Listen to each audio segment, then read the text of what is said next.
जमलेल्या माझ्या तमाम हिंदू बांधवांनो, बंधूंनो आणि मातांनो,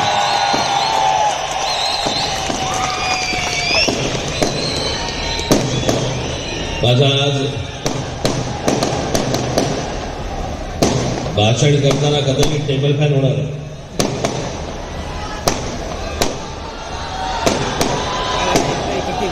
काय आलं काय आलं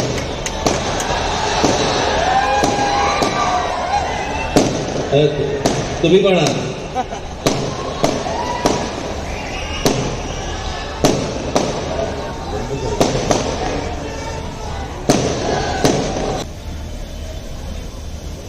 आता व्यासपीठाजवळ येत असताना मला अग्निशामक दलाचा बंब दिसला.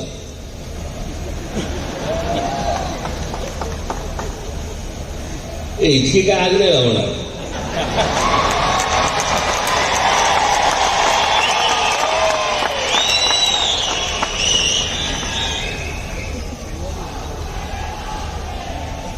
आज दुपारी मी बसलो असताना मला एका पोलीस अधिकाऱ्यांचा फोन आला आणि त्यांनी मला सांगितलं की आपण किती वाजता निघणार आहात. म्हटलं का हो. नाही म्हणे काही छोटक फुटक काही संघटना तुमचा ताफा अडवण्याचा प्रयत्न करणार आहे. म्हटलं माझा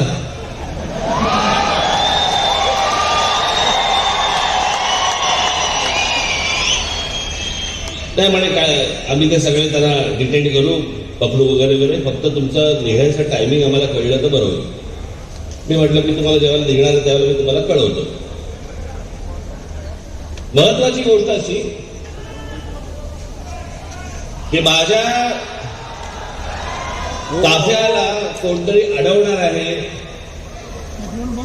हे इंटेलिजन्सला कळलं.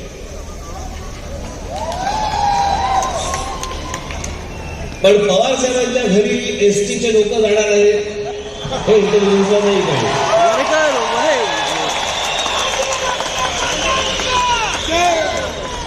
खरं तर त्याला प्रत्येक गोष्ट माहिती असते. एखादा माणूस शिंकला तर तो करोनाचा शिंकला का साधा शिंकला हे त्याला माहिती असतं.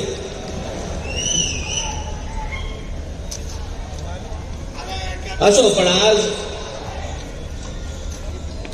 ही जाहीर सभा घेण्याचं प्रमुख कारण काय, सभा का घेतोय मी आज, त्याचं काहीच कारण नाही.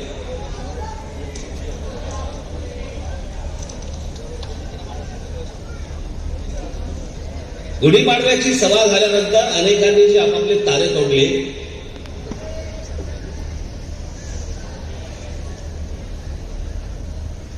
अनेक राजकीय पक्षांच्या पुढाऱ्यांनी जे तारे तोडले, ते तोडल्यानंतर मला असं वाटलं की याचं उत्तर तर दिलं पाहिजे.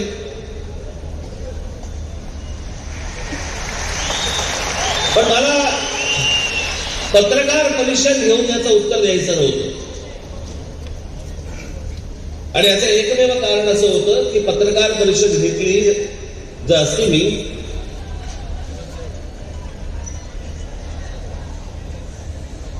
तर या सगळ्या पक्षांना जे बांधील काही पत्रकार आहेत ते पण त्याच्यामध्ये शिरतात आणि मूळ विषय राहतो बाजूला आणि हे कुठेतरी भलतीकडे भरकटवतात. आणि मला तो भरकटवून द्यायचा नव्हता म्हणून तो विचार केला काय करायचं. तर मग मी आमच्या अविनाशला बोलवलं. म्हटलं काय नाही, म्हटलं आपण ठाण्याला सभा घेऊया का. म्हटलं मला या सगळ्या गोष्टींची उत्तर द्यायची. मला या जरूर करू, आपण जोरदार करू, ते दिसतच आहे.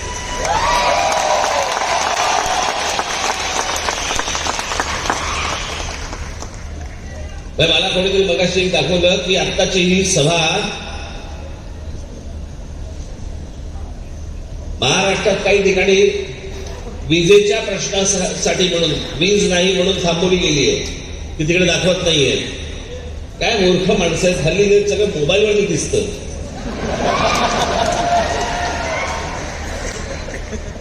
तुमच्या करंटची अपेक्षा कोणाला आहे. पण आता ही सभा, जाहीर सभा आपली मोठे स्क्रीन लावून जम्मूमध्ये पण दाखवली जाते. जम्मूमध्ये त्या दिवशी जी सभा झाली, मग अनेक राजकीय पक्षांशी संबंधित असलेल्या अनेक पत्रकारांनी आपापला कंडू शमवून घेतला.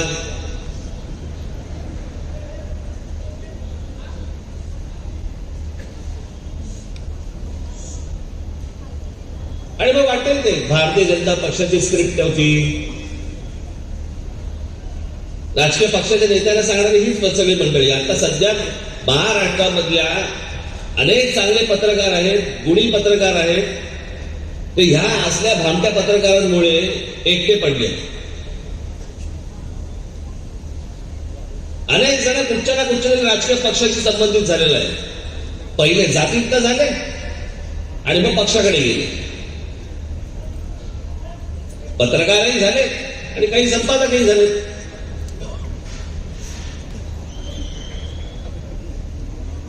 आणि त्याच्यामुळे आपण काही बोललं की फक्त टीका करायची. टीका म्हणजे काय, तर त्या राजकीय पक्षांच्या नेत्यांचं जे म्हणणं आहे ते यांनी खरडायचं. ज्यावेळेला मी नरेंद्र मोदींवरती मी ज्यावेळेला बोलत होतो, त्यांच्या भूमिका काही मला नाही पटल्या. उघडपणे बोललो. आता हे सांगतात की मला म्हणे ईडीची नोटीस आली म्हणून मी म्हणे मी ट्रॅक बदलला.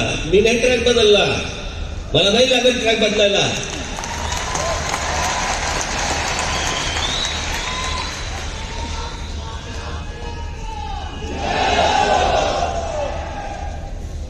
माहिती करून काही घ्यायचीच नाही. IL&FS नावाची जी कंपनी आहे, त्या कंपनीची इन्क्वायरी होती, ज्याच्यामध्ये कोहिनूर, ज्याच्यामध्ये मी होतो. मी एका वर्षाच्या आत त्यात बाहेर पडलो. मी म्हणते झंझट आपल्याला परवडणार नाही.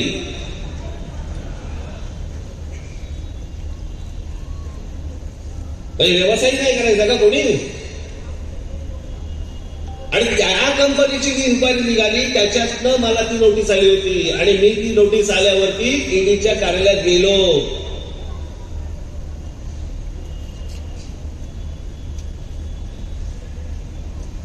शरद पवार साहेबांना नुसती फक्त चाहूल लागली येते म्हणून.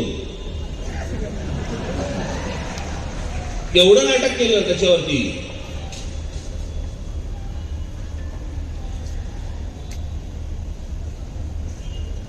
आणि जर या हाताने जर काही पापच केलेलं नाहीये, नोटीसी कोणत्या पण येऊ देत, त्या राजकीय असू देत नाही तर कायदेशीर असू दे, ठीक नाही हलत त्याला. पण नरेंद्र मोदींना माझं सांगणं आहे, आजही सांगणं आहे, या 2 मागण्याकडे पूर्ण करा. या देशावर खूप मोठे उपकार होते. एक म्हणजे या देशामध्ये समान नागरी कायदा आणा.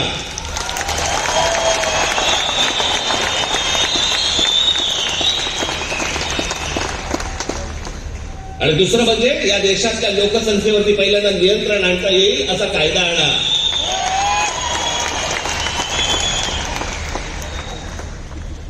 आम्हाला काय असलं नाहीये की आमच्याकडे 1 तुमच्याकडे 5-5.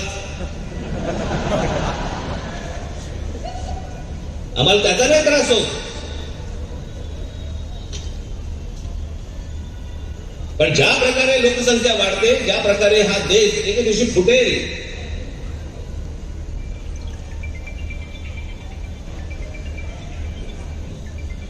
पण ह्या काही गोष्टी या देशामध्ये होणं गरजेचं आहे, आवश्यक आहे.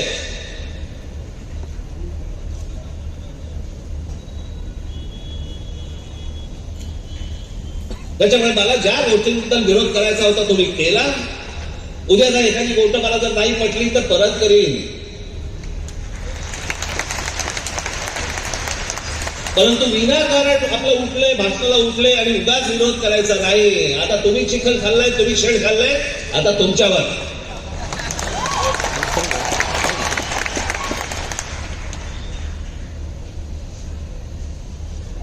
माझ्या भाषणानंतर काही प्रतिक्रिया आल्या.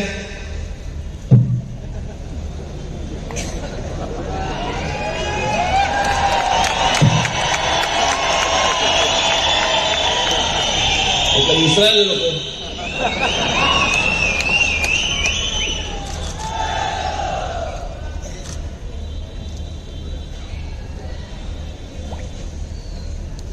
सुप्रिया सुळे बोलतायत.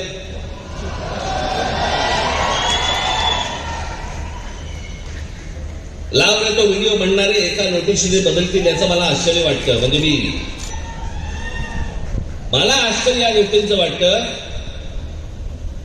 की एकाच घरात राहून अजित पवारांच्या घरी रेड पडते पण तुमच्या घरी रेड पडत नाही. ह्याचं कारण मला कळेल का?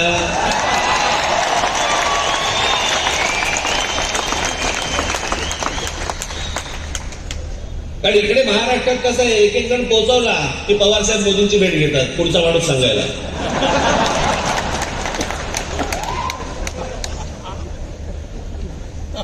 देशमुख गेले तर परत एक भेट घेतली. अजितचं काय, परत एक टाकल्या. रेड कंप्लीट झाल्या, परत भेट घेतली. तो जरा नवाब मलिक जरा फाजीलपणा जास्ती करतोय, जरा जरा थोडंसं लक्ष द्या. मग नवाब मलिक तर नवाब मलिकांचं झालं. परवा दिवशी एक फोटो काढला सगळ्या राज्यसभेतल्या खासदारांचा. नंतर हळूच दोन परत आतमध्ये परत भेटले. मग काहीतरी संजय राऊत बद्दल बोलले.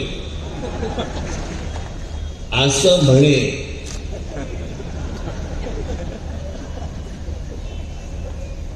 आज काय बोलले माहित नाही. मी त्यांच्या वाढदिवसाच्या भाषणाच्या वेळेला बोललो होतो की पवार साहेब खुश झाले म्हणजे भीती वाटायला लागली. आज पवार साहेब संजय राऊत वरती खुश आहेत.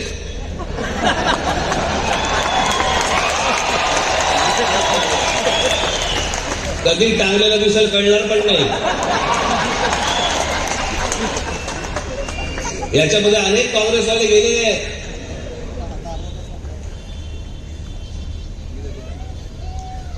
आणि उशिरा समजतं की तेव्हा ते वागले होते, ते बोलले होते, ते आज लागले.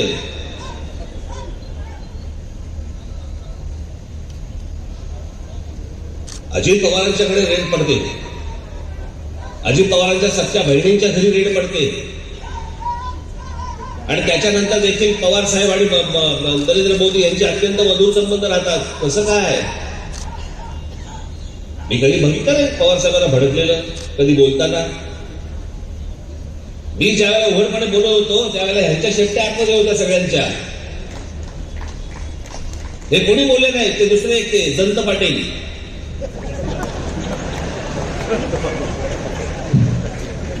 बघा ते जयंत पाटील काय म्हणतात.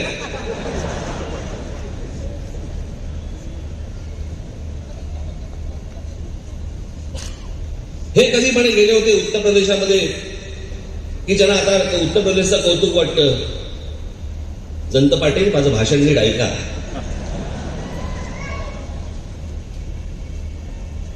मी म्हटलं ज्या बातम्या कानावरती येत आहेत त्याप्रमाणे जर उत्तर प्रदेशमध्ये जर विकास झालेला असेल तर त्याचा मला आनंद आहे. माझी भाषा काय आहे? जर तरची भाषा आहे. ज्या बातम्या माझ्या कानावर येत आहेत तसा जर विकास झाला असेल तर.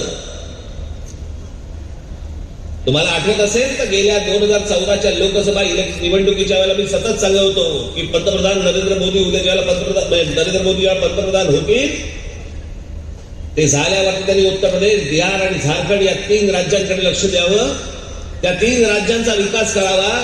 या 3 राज्यांमधून बाहेर पडणारी माणसं जी महाराष्ट्रामध्ये येत आहेत, महाराष्ट्र यांचं ओझं सहन करू शकत नाही.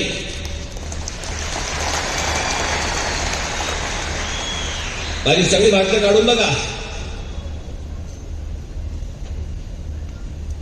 आणि सुकली असलेले बोलायचं नाही हो.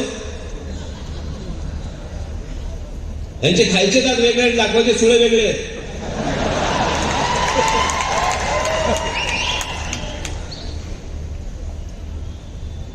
जयंत पाटील, आता जयंत पाटलाला काही सांगा चकित चंदू. एकदा मागे गृहमंत्री असताना मी त्यांना सांगत होतो, ह्याच सगळ्या गोष्टी सांगत होतो. म्हटलं जरा एकदा त्या बेराम पाड्यामध्ये जाऊन बघा, एकदा ह्या सगळ्या वस्तीमध्ये जाऊन बघा. इकडं म्हटलं अत्यंत भीषण अवस्था आहे. म्हटलं तिकडे कधी म्हटलं तिथे कुठे शस्त्र असतील, बॉम्ब असतील. खरी की काय मला काही कल्पनाच नाही. स्वतः चेहरा चकित चंदू. आश्चर्य झालेलं असं, सारखं आश्चर्य.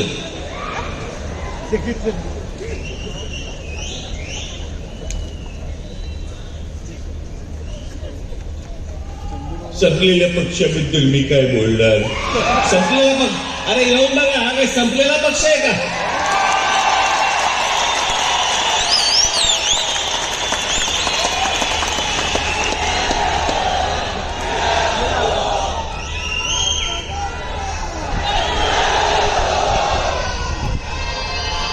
म्हणजे विजलेला पक्ष आहे. महाराष्ट्र नवनिर्माण सेना म्हणे विजलेला पक्ष आहे. जंतराव हा विजलेला पक्ष नाहीये, हा समोरच्यांना विझवत जाणारा पक्ष आहे.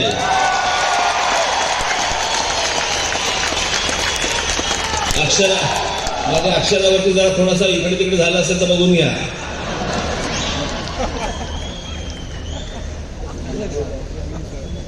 हे काय मला सांगताय, यांचा मतदारसंघ बाहेर आल्यामुळे हुंगून विचारत नाही. आणि मला सांगतात की यांचे आमदार काय झालं, आमदार कुठे गेले. राष्ट्रवादी काँग्रेस हा निवडून येणाऱ्या आमदारांचा, उमेदवारांची मोळी येते. निवडून येणाऱ्या जे लोक असतात त्यांना एकत्र करून बांधलेली मोळी आहे. त्याची रस्सी फक्त पवार साहेब आहे. ही माणसं कुठच्याही दुसऱ्या पक्षामध्ये गेली की निवडून येतील.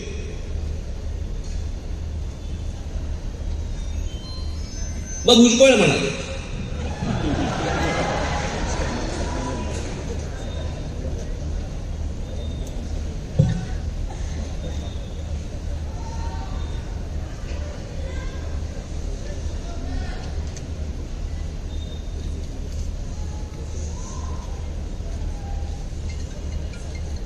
भुजबळ म्हणतात त्यांनी माझ्यावरती टीका केली आहे, खरं आहे.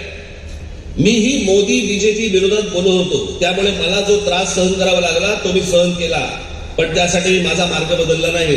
अच्छा,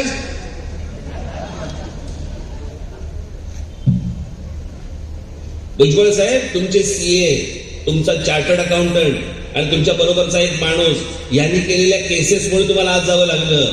भारतीय जनता पक्ष किंवा मोदींवरती टीका केल्यामुळे नाही जावं लागलं. यांच्या संस्थेमधल्या गैरव्यवहारामुळे जावं लागलं आतमध्ये. मोदींवरती टीका केली म्हणून नाही जावं लागलं. 2-2.5 वर्ष जेलमध्ये गेल्यानंतर पहिला शपथविधी यांचा होतो.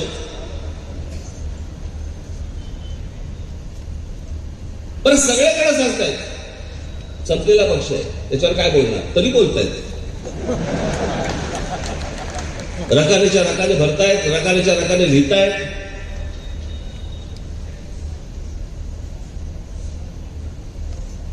आमचे शेवटचे लाडके अजित पवार काय म्हणतायत बघा.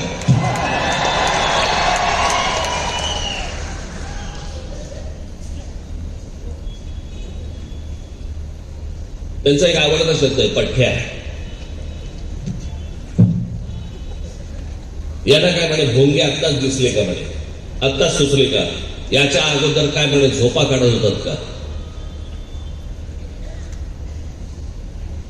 अजित पवार, मी कधी कधी कुठची गोष्ट बोललोय ना, हे मला नीट आठवतंय.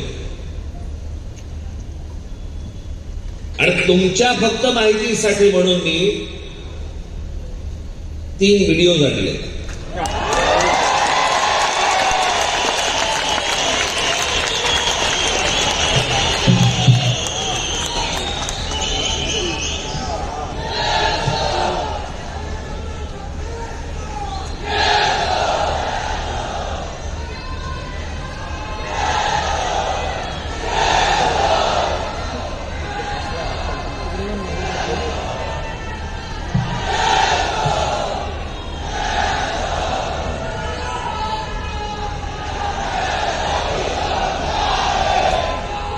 मी याच्या अगोदरही बोललो होतो, परंतु त्याचे मला काही व्हिडिओ सापडले नाही. सोक्षमोक्ष लावलेला बरा असतो. काय झालं, तो जो सकाळचा शपथविधी झाला त्याच्यानंतर जो पवार साहेबांनी जो आवाज काढला, तो आवाज काढल्यानंतर 3-4 महिने अजित पवारांना ऐकू येतं. बॉम्ब फुटल्यानंतर माहिती कू असा एक आवाज येतो कानात, काही ऐकू येत नाही. तसा तो आवाज काढल्यानंतर त्याला 3-4 महिने कू असा आवाज येत होता. त्याच्यामुळे मी काय बोललो हे त्याला कळलंच नाही. तरी पण मी तुम्हाला पहिला जे मी माझं बोलणं बोललोय 28 जुलै 2018 या दिवशी मी काय बोललोय. लॉकडाऊन लागायच्या अगोदर महाराष्ट्र नवनिर्माण सेनेचं जानेवारी 23 ला जे अधिवेशन झालं होतं त्या अधिवेशनामध्ये मी काय बोललो होतो.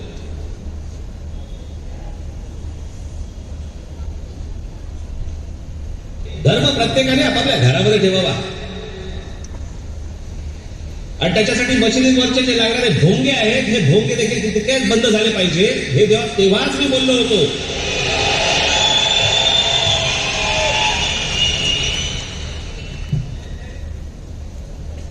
तुमची प्रार्थना धर्म प्रत्येकाने आपापल्या घरामध्ये ठेवावा आणि त्याच्यासाठी मशिदींवरचे जे लागणारे भोंगे आहेत हे भोंगे देखील तितकेच बंद झाले पाहिजे हे तेव्हाच मी बोललो होतो.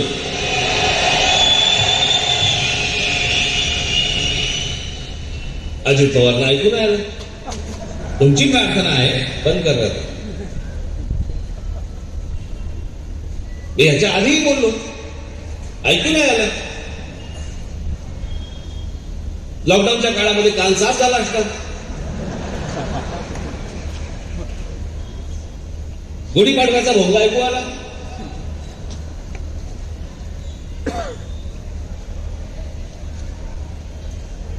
बरं मी चुकीचं काय बोललो. या मशिदींवरच्या भोंग्यांचा अख्ख्या देशाला त्रास होतोय. ह्याच्यामध्ये धार्मिक विषय कुठे आहे.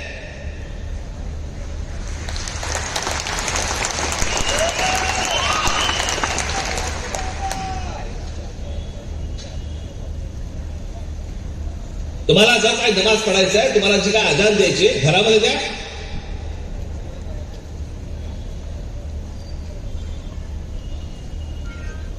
शहराचे रस्ते कशाला अडवत आहे, शहराचे फुटपाथ कशाला अडवत आहे.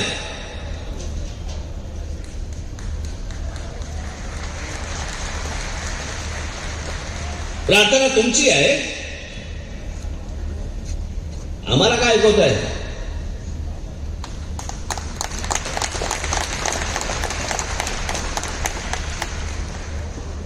आणि जर सांगून जर समजा तुम्हाला समजत नसेल की हे भोंगे खाली उतरवा, तुम्ही आम्हाला विनाकारण त्रास देऊ नका, हे जर नीट सांगून समजत नसेल तर तुमच्या मशिदीच्या बाहेर आम्ही हनुमान चालीसा लावणार म्हणजे लावणार.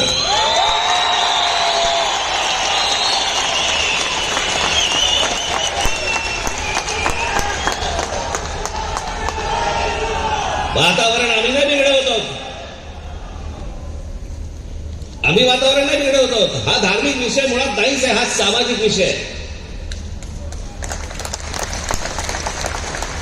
वयस्कर लोकांना, विद्यार्थ्यांना, महिलांना, सर्वांना या गोष्टींचा सकाळी त्रास होतो. 5-5 वेळा तुम्ही दिवसभराबंद तिकडे नमाज पडता, बांग देता.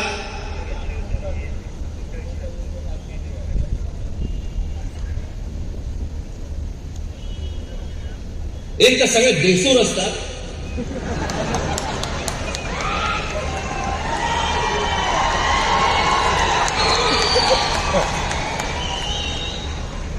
काय म्हणून आम्ही ऐकायचं. रस्त्यावरती घाण झाली तर आपण रस्ता साफ करतो, फुटपाथवरती घाण झाली तर आपण फुटपाथ साफ करतो. मग जर कानाला त्रास होत असेल तर भोंगे खाली उतरवलेच पाहिजे.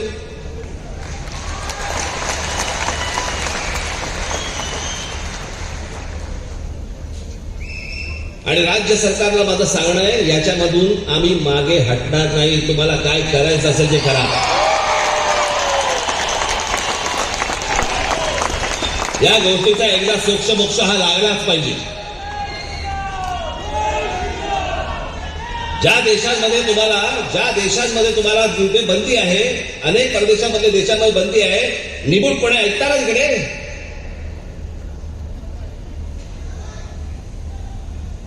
आज माझे अनेक असे मुसलमान परिचयाचे लोक आहेत ते येऊन सांगतात की तुम्ही म्हणताय ते बरोबर आहे.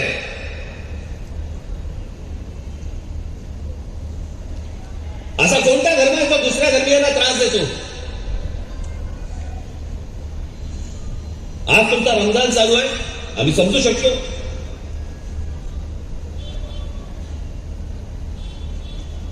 आमचाही गणपती उत्सव असतो, नवरात्र उत्सव असतो, 10 दिवसामध्ये आपण समजू शकतो. तरीही तो लाऊडस्पीकर कमीच गावला पाहिजे, तो भाग वेगळा.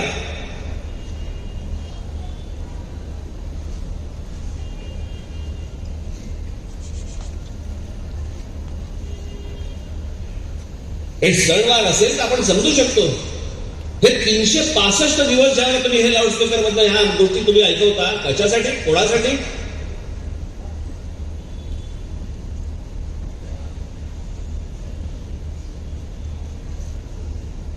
3 तारखेला ईद आहे.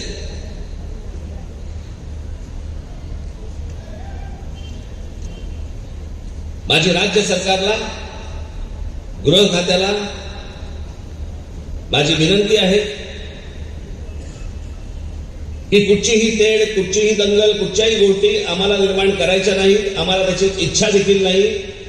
महाराष्ट्राचं स्वास्थ्य आम्हाला बिघडवायचं नाही.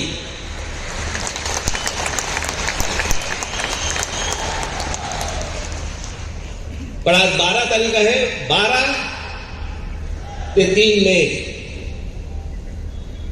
महाराष्ट्रातल्या सगळ्या मशिदींवरच्या मौलवींशी तुम्ही त्यांना बोलवून घ्या. त्यांना सांगा सर्व मशिदींवरचे लाऊडस्पीकर हे उतरले गेले पाहिजेत, खाली आले पाहिजेत. 3 तारखेनंतर तुम्हाला कोणताही त्रास आमच्याकडनं होणार नाही.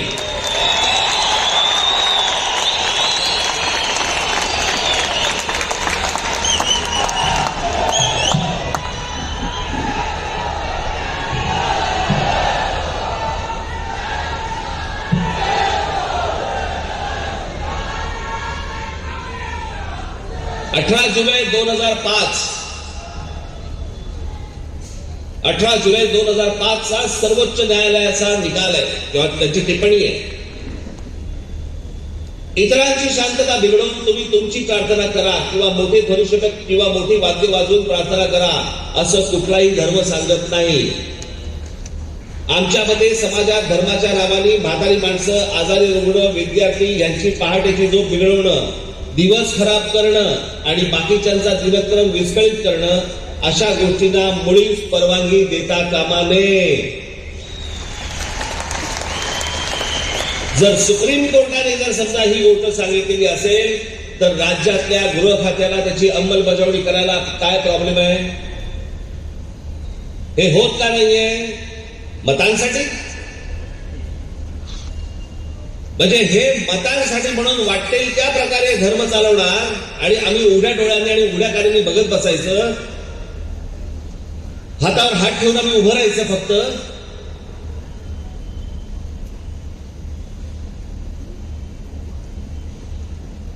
आणि हा देशभर त्रास आहे.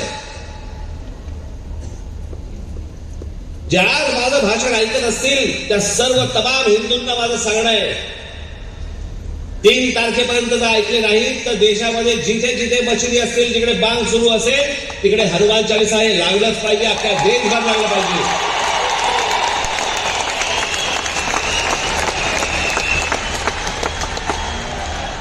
आम्हाला काय त्रास होतो तो एकदा त्यांना होऊ देतो. एकमेकांना त्रास देणारा धर्म असू शकत नाही.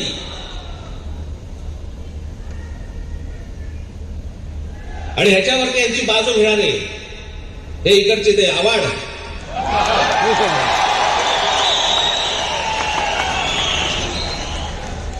काय म्हणते नागाने खाना काढावा.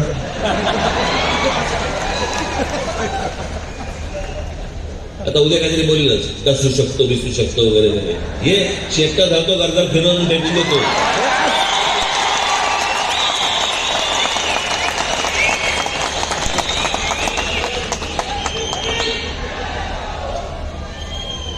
राज ठाकरेंनी सांगितल्याप्रमाणे कुठच्या दर्ग्यामध्ये किंवा कुठेही मदरशामध्ये जर समजा वस्त्रा जरी सापडला तरी मी राजकारण संन्यास घेईन. सापडेल कसा? दाढी करतच नाही.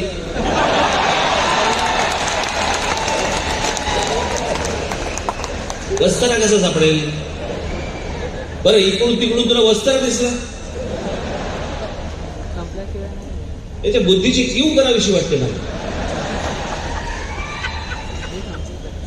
आवाज आता मी 4 गोष्टी तुम्हाला वाचून दाखवतो.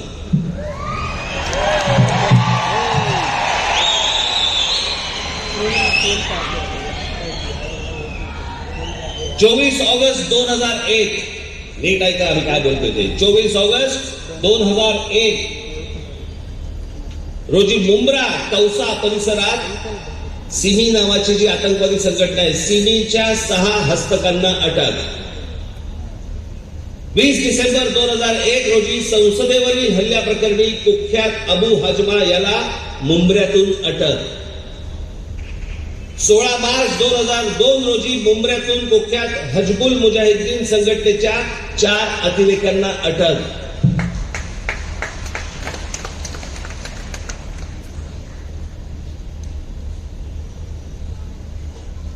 कोणा एका नेत्याच्या हत्येचा कट रचल्याप्रकरणी 3घांना अटक. 23 जानेवारी 2004 रोजी एक दहशतवादी जेरबंद. गुजरात पोलिसांच्या चकमकीत ठार झालेली इशरत जहां शेख ही देखील मुंब्र्यात राहत होती. 2016 मध्ये ताब्यात घेतलेला आयसिसचा हिंदुस्थानातील म्होरक्या मुदब्बिर शेख हा गेली कित्येक वर्ष मुंब्र्यातील अमृतनगर येथे राहत होता.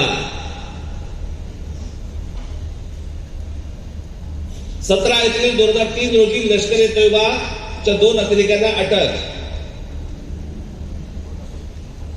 16 मे 2003 रोजी मुंब्रा येथूनच बुलुंड बॉम्बस्फोट प्रकरणी मोहम्मद नईमुद्दीन या व्यावसायिकाला अटक.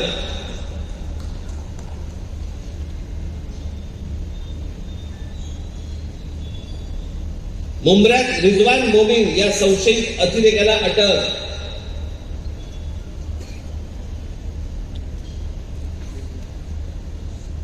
सव्वीस जानेवारी 2019 मध्ये मुंब्रा येथील तलाह उर्फ अबू बकार हनीफ पोत्रिक याला दहशतवाद विरोधी पथकाने अटक केली.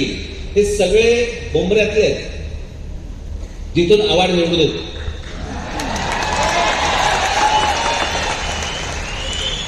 आता तुम्ही म्हणाल की वस्ताना नाही सापडला, आता कसा संन्यास घेणार? मी कुठे बोललो होतो अतिरेकी सापडत नाहीत म्हणून? या अशा अनेक असंख्य घटना या देशामधल्या अनेक मदरसांमध्ये चाललेल्या आहेत. याच्यामध्ये पाकिस्तानी सगळे हस्तक आहेत, याच्यामध्ये अतिरेकी आहेत, याच्यामध्ये शस्त्र सापडतायत. आणि खरंच सांगतो, याच्यामध्ये या देशामधला प्रामाणिक जो खरंच या देशावरती प्रेम करणारा जो मुसलमान आहे ना, तो ह्याच्यामधनं भरडला जातोय.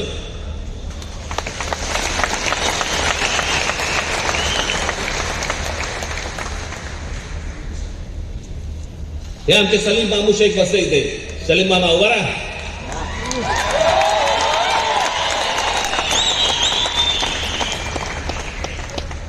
सलीम मामा शेख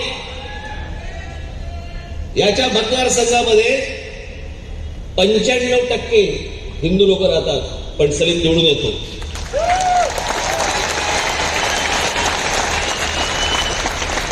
याचं कारण हे मराठी मुसलमान, या देशावरती प्रेम करणारे मुसलमान, या देशाशी प्रामाणिक असलेले मुसलमान असंख्य आहेत, पण हे या लोकांमुळे भरडले जात आहेत. हा जो देशामध्ये धर्माचा अतिरेक करणारे जे लोक आहेत ना, हे त्यांच्यामुळे भरडले जात आहेत.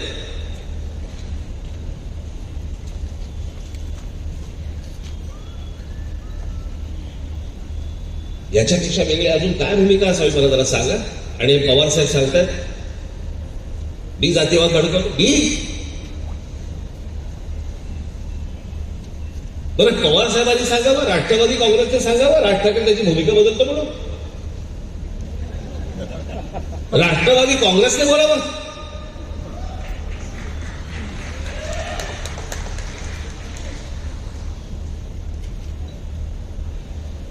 हे शरद पवार ज्या वेळेला सोनिया गांधी विदेशी पंतप्रधान करतात, परदेशी पंतप्रधान या देशाला चालणार नाही, हे बोलणारी पहिली व्यक्ती सन्माननीय माननीय बाळासाहेब ठाकरे होती, की ज्यांनी सांगितलं परदेशी व्यक्ती चालणार नाही म्हणून या देशात.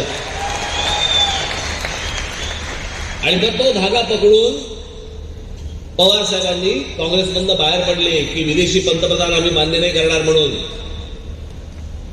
99ला बाहेर पडले, सोनिया गांधी नकोत म्हणून बाहेर पडले. निवडणुकांचा निकाल लागला आणि परत काँग्रेस बरोबर गेले आणि मला असं वाटतं कृषी मंत्री झाले. 2 महिन्यात भूमिका बदलली.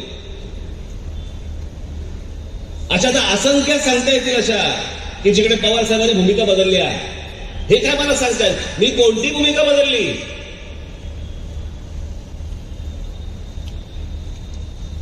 हिंदुत्वाची भूमिका मी आज नाही आणली आहे. आठवून बघा, या देशामध्ये पाकिस्तानी कलावंतांना ढोलणारा सैनिक होता.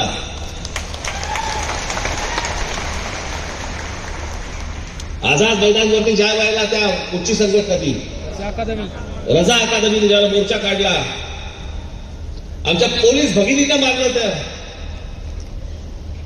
घोळका करून त्या पोलीस भगिनींना आतमध्ये घ्यायचे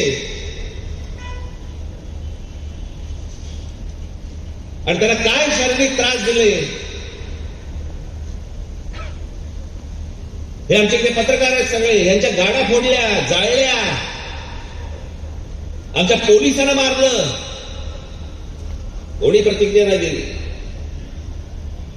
त्यांच्या विरोधात फक्त महाराष्ट्र नवनिर्माण सेनेने मोर्चा काढला आणि तो मोर्चा काढल्यानंतर तिथे जो मुंबईचे पोलीस कमिशनर होते त्यावेळेला आरोप पटनायक हे आले आणि ते आमच्या पोलिसांवरतीच डाफरायला लागले. समोरून ते हल्ला करतायत आणि हे सांगतात, पोलिसांना सांगतायत नाही हल्ला नाही करायचा, त्याला मारायचं नाही, त्याला कुठची गोष्ट करायची नाही. तो मोर्चाच मुळात काढला होता आरोप पटनाईकना मुंबईच्या पोलीस कमिशनर पदावर काढून टाकण्यासाठी म्हणून. आणि तो मोर्चाच इतका ताकदवार होता की सरकारला निर्णय घ्यावा लागला आणि अरुण पटनाईकला मुंबई पोलीस कमिशनर पदावर काढून टाकण्यात आलं. हा काढलेला मोर्चा हा आमचा होता.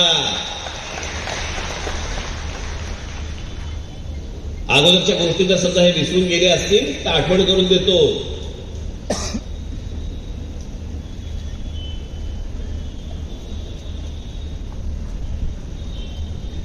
एकदम सगळे त्या गुढीपाडव्याच्या सभेनंतर एकदम सरफटले सगळे. काय उत्तर देऊ, काय उत्तर देऊ, काय करायचं, काय नाही करायचं. मग ते आपल्या एकच पालुपत लावलं. ईडीची नोटीस आली, ईडीची नोटीस आली.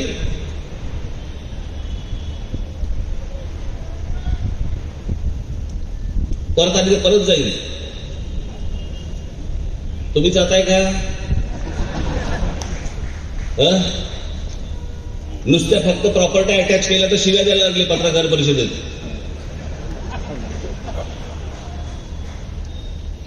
काय पण भाषा पत्रकार परिषदेमधली. पत्रकार परिषदेमध्ये येऊन एका वर्तमानपत्राचा संपादक येतो आणि तो काय म्हणतो, भडवा, चुतिया. कशामुळे झालंय सगळं? कारण आलं इथं अंगाशी. हे कुठचे तेच कळत नाही. हे शिवसेनेचे आहेत का राष्ट्रवादीचे आहेत? ह्यांच्याकडे एक फार छान शब्द आहे. आमच्या आजोबांनी फार छान शब्द काढला होता असल्या वृत्तीच्या लोकांसाठी. हे सगळे लवंडे.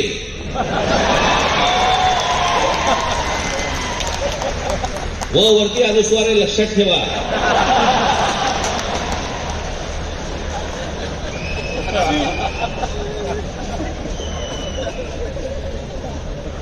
म्हणजे काय? तर आपल्याकडे पूर्वी जेवायला पत्रावळी असायची आणि मग ती एक द्रोण असायची. त्या द्रोणीमध्ये वरण टाकलं, आमटी टाकली की ती तिकडे पण लटकते. मग ती लवंडे जिकडे, म्हणून तो लवंडे. शिवसेनेकडनं पडलं की शिवसेनेकडे लवंडे, राष्ट्रवादीकडनं पडलं की राष्ट्रवादीकडे लवंडे. ती असे लवंडे.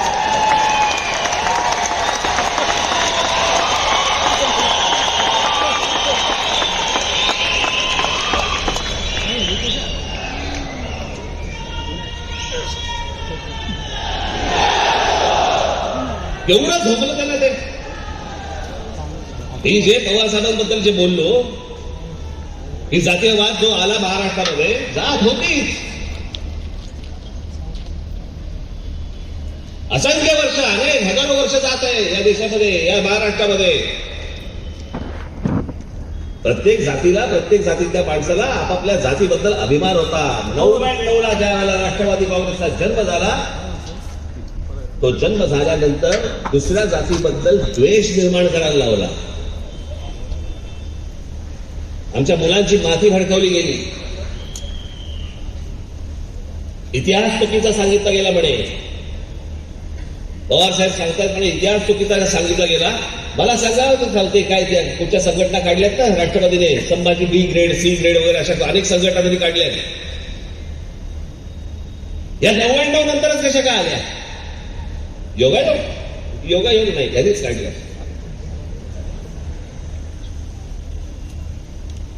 तुम्हाला मी शरद पवार साहेबांच्या एक मुलाखत घेतली होती पुण्याला. मी त्याच्यामध्ये हा प्रश्न विचारला होता. आज विचार काढून बघा. मी त्याच्या पुढे त्यांचं वय ऐकून बघून मी फार खोलात गेलो नाही.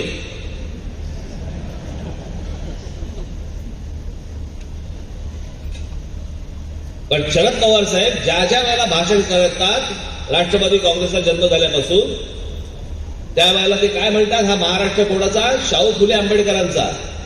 मान्यच आहे. पण त्या अगोदर हा महाराष्ट्र सर्वप्रथम जर कोणाचा असेल तर तो आमच्या छत्रपती शिवरायांचा महाराष्ट्र आहे.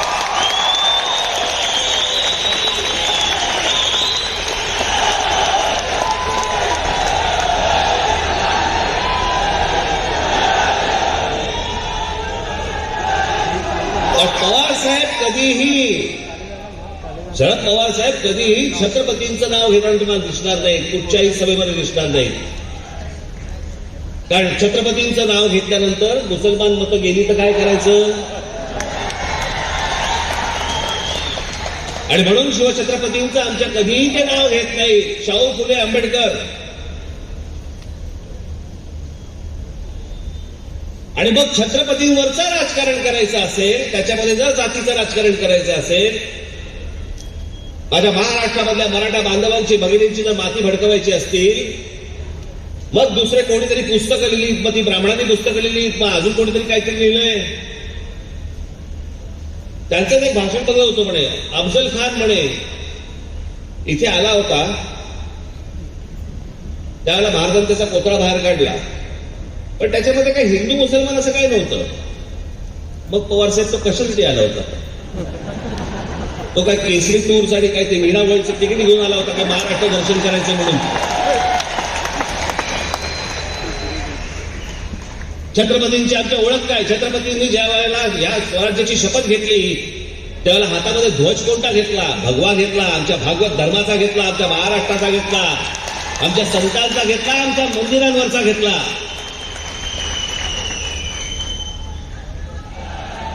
ही लढाई तेव्हा कधी तुम्हाला दिसली नाही का? की हिरव्या झेंड्याच्या विरोधातला हा भगवा झेंडा, ही लढाई तुम्हाला दिसली नाही? स्वतः शरद पवार साहेब हे स्वतः नास्तिक आहेत, त्याच्यामुळे ते धर्माकडे बघताना नास्तिकतेतनं बघतात.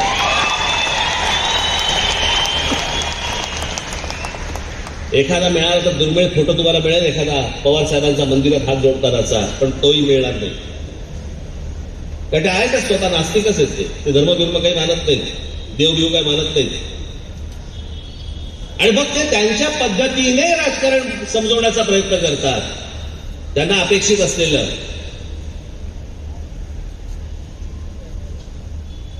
आणि मग त्याच्यामध्ये काय?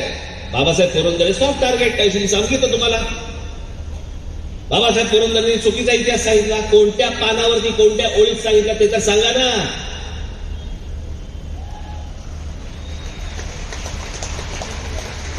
ह्यांचे इतिहासकार कोण? ते म्हणे कोकाटे. कोण कोकाटे? बरं, महाराजांवरती आजपर्यंत रणजित देसाईंनी लिहून ठेवलं, संभाजी राजांवरती आमच्या शिवाजी सावंतांनी लिहून ठेवलं, बाबासाहेबांनी लिहिलं, आमच्या महेंद्रांनी लिहिलं, अनेक लोकांनी लिहिलंय.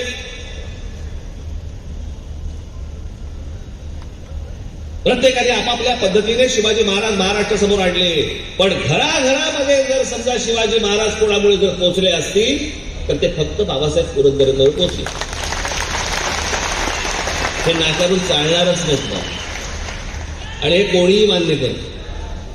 मग त्यांची व्याख्यानं असू देत, त्यांची पुस्तकं असू देत, तर काही असू देत. पण आम्हाला इतिहास नाही बघायचा. आम्हाला पुस्तक कोणत्या जातीच्या माणसांनी लिहिले ते बघायचं. आम्ही आमच्या शिवछत्रपतींचा इतिहास सांगणार नाही आहोत. आम्ही आमच्या मराठेशाहीचा इतिहास सांगणार नाही आहोत. आम्ही मराठेशाहीचा इतिहास सांगताना आम्ही त्याच्यामध्ये फोड करणार. फोड काय करणार की बघा पेशव्यांनी चालवलेलं, पेशव्यांनी केलेली गोष्ट काय, पवार साहेब काय चाललंय. तुमच्यासारख्या बुजुर्ग माणसाने या महाराष्ट्र राज्यामधला जातीपातीचा हा भेद गाडला पाहिजे, गाडून टाकला पाहिजे. तुम्ही याच्यासाठी प्रयत्न केले पाहिजे. पण तुमच्या स्वतःच्या राजकीय स्वार्थासाठी म्हणून या सगळ्या गोष्टी करताय तुम्ही. या शरद पवार साहेबांकडे अनेक गुण आहेत, खरंच घेण्यासारखे आहेत. पण ह्याचं काय करायचं. मी त्यांच्या वाढदिवसाच्या वेळेला जेव्हा भाषण केलं होतं त्या भाषणाची माझी पहिली लाईन, तुम्ही पहिली ओळ आज काढून बघा.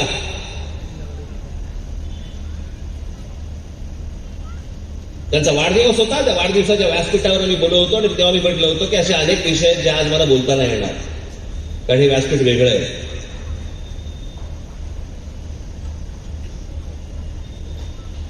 पण हा जातीपातीचा जो चिखल महाराष्ट्रामध्ये होतोय, घडतोय, याला यांचं काय राजकारण करायचं करू देत. माझी महाराष्ट्राच्या माझी सर्व बांधवांना बहिणींना माझी विनंती आहे, यातनं बाहेर या. यातनं आपल्या हाताला काही लागणार नाहीये. ही सर्व मंडळी फक्त केवळ तुमचा वापर करून घेतील. कुठे गेले ते मराठा आरक्षण. लाखाचे मोर्चे निघाले.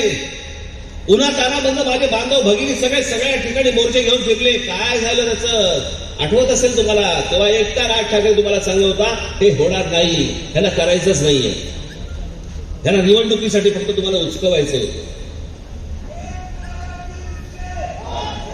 त्याला फक्त तुम्हाला उचकवायचं होतं. त्या उचकवण्यामधनं फक्त मतपत्रात पाडून घ्यायची होती.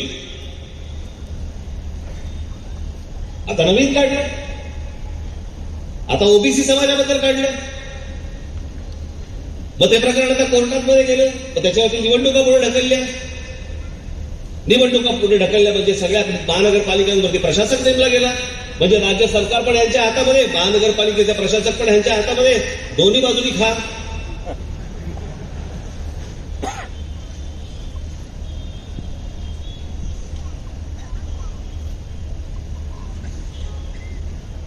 काय हा वैभवशाली महाराष्ट्र आपला, काय इतिहास आपला.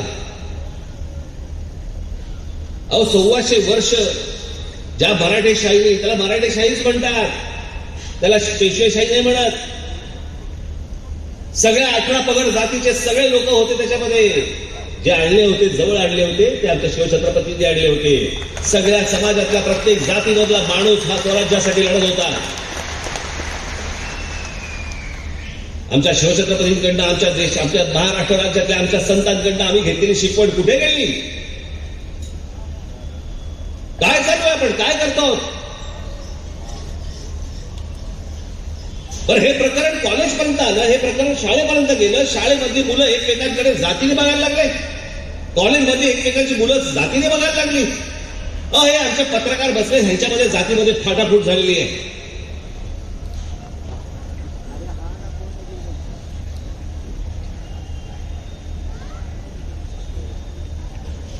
महाराष्ट्राला कोणी हरवू शकलं नव्हतं. महाराष्ट्राला हरवते कोण, आमची जात.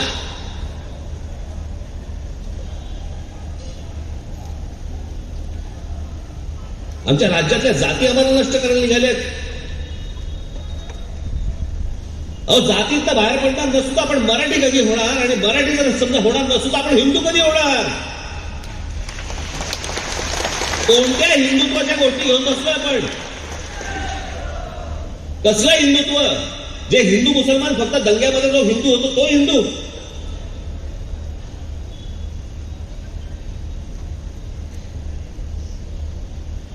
या सगळ्यांपासून माझे महाराष्ट्राला सगळ्यांना माझे हात जोडून विनंती आहे, ह्या सगळ्या भामट्यांपासून दूर राहा. हे महाराष्ट्र त्यांच्या स्वार्थासाठी खड्ड्यात घालतील, स्वतःला हवे असलेल्या पैशांसाठी हे महाराष्ट्राला खड्ड्यात घालतील. कोणाला कशाची चिंता नाहीये. त्या एसटी कर्मचाऱ्यांकडे बघा, 4 महिने 5 महिने अनेक महिने झाले त्यांचे संपत मिटत नाहीये. मी स्वतः पवार साहेबांकडे माणसं घेऊन गेलो होतो. लगेच ह्याच्यावरती आपण तोडगा काढू. अजून तोडगा निघालेला नाहीये. तोडगे निघत नाही. गेल्या वर्षीपासून संप सुरू आहे. त्यांची दिवाळी खराब गेली, सगळं खराब गेलंय.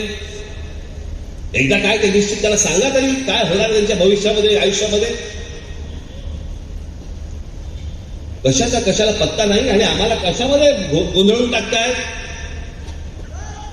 ह्याचे रोजचे चालले, ह्याला जेलमध्ये टाक, त्याला जेलमध्ये टाक, हा इथून बडबड करतोय, तो तिकडून बडबड करतोय आणि आमच्या टेलिव्हिजन चॅनलवरती दुसऱ्या बातम्या नाहीत. आम्ही सगळं विसरून गेलोय. आज महाराष्ट्रामध्ये मोठ्या प्रमाणावरती लोड शेडिंग सुरू झालेलं आहे. आमच्याकडे काय नाही, छोटं छोटं बातम्या येतील, संपला विषय. उद्या परत हे भांडायला मोकळे, परत हे काहीतरी बोलतील, परत हा काहीतरी बोलणार. टेलिव्हिजन चॅनल्स नाव देखील माझी हात जोडून विनंती आहे, बाबा हे पहिला बंद करून टाका त्यांना. तुम्ही एक निर्णय घ्या की नाही, हे आम्ही दाखवणार नाही. जे महाराष्ट्राचं हिताचं आहे ते एवढंच आम्ही दाखवू. काही गरज नाही 24 तास दाखवायची. चांगलं जर समजा तुम्ही 5 तास दाखवत ना तरी महाराष्ट्र सुखी होईल.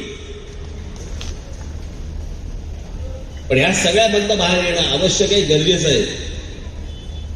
लोकांना वाटत असेल की हे भोंग्याचं राजकारण करतोय. मला राजकारण करायची गरज वाटत नाही. मला जे आहे, हा महाराष्ट्र, हा देश साफ झाला पाहिजे, नीट झाला पाहिजे, सुरक्षित राहायला पाहिजे. माझ्या माता भगिनी ज्याला रस्त्याने फिरतील, कुठेही जाताना त्यांना सुरक्षित वाटलं पाहिजे. आमच्या महाराष्ट्रामधली जी, देशामध्ये जी वयस्कर लोक आहेत, लहान मुलं आहेत, अभ्यास करणारे आहेत, त्यांना या भोंग्यांचा त्रास होता कामा नये. आणि त्याच्यासाठी म्हणून जर समजा उद्या काही केसेस अंगावरती घ्यायच्या झाल्या, माझ्या सकट आम्ही घेऊ. माझ्यावर काहीतरी 100-125 केसेस आहेतच.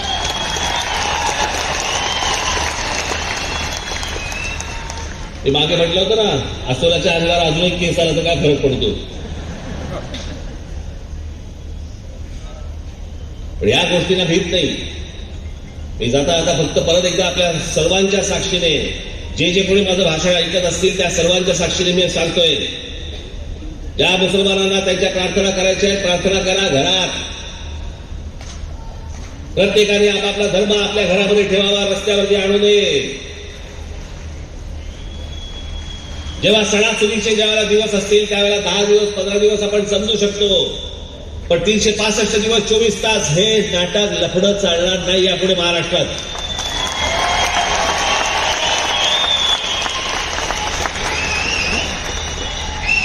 आणि एक गोष्ट सांगतो, आता हनुमान चालीसा सांगितलंय. अजून मी माझ्या पुढच्या भातावातला मी अजून बाण काढलेला नाहीये. तो काढायला मला लावू नका.